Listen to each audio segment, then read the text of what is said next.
This video is brought to you by IXL, used by millions of students worldwide to get ahead in math, English, and more. Today, we'll learn how to change the base of any logarithm, which can make it easier to plug into a calculator or combine with other logarithms. The change of base formula shows us how we can rewrite a logarithm with some base b as a logarithm with some different base c. Our original logarithm is equal to the quotient of two logarithms, each with our new base. The log in the numerator has the same argument as our original logarithm, and the one in the denominator has the original base as the argument. The great thing is that the base of both our new logarithms can be anything you want. Often, we may want to change the base to 10, creating a quotient of two common logarithms, or change the base to e, making a quotient of two natural logarithms. Let's practice with some examples. Rewrite log base 8 of 53 as a quotient of two common logarithms. We often will use our change of base formula to write expressions as common logs, because common logs are very easy to put into a calculator. So let's try it. We'll start by identifying each part of our expression. The original base is 8, and the original argument is 53.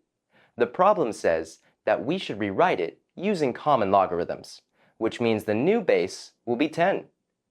In our change of base formula, this means that b is 8, m is 53, and c is 10. Now we can fill in the right side of our equation, following the change of base formula. In the numerator, we'll write log base 10 of 53, using our original argument. And in the denominator, we'll write log base 10 of 8 using our original base. Remember that for base 10 logarithms, we don't need to write the tens. So we get the common log of 53 over the common log of 8, or just log 53 over log 8. Nice job! Let's try a second example to get more practice. Rewrite log base 4 of 9 as a quotient of two natural logarithms. We'll start by identifying the parts of our expression. The original base is 4, and the original argument is 9.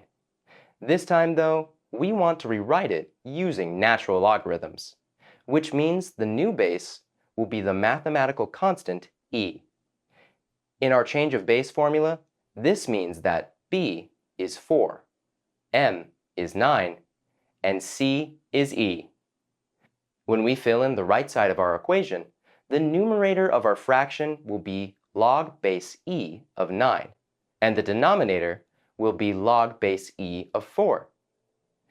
But let's rewrite our natural logs with more common notation.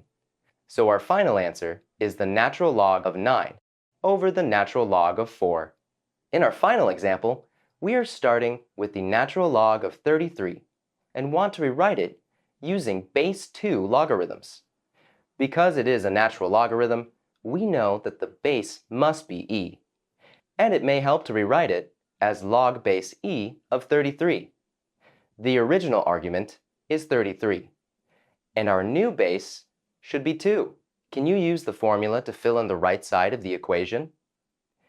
In the numerator, we'll write log base 2 of 33, and in the denominator, we'll write log base 2 of e. Since there is no special way to write log base 2, and neither of the arguments are perfect powers of 2, this is the simplest way to write our answer. Log base 2 of 33 over log base 2 of e. Great job!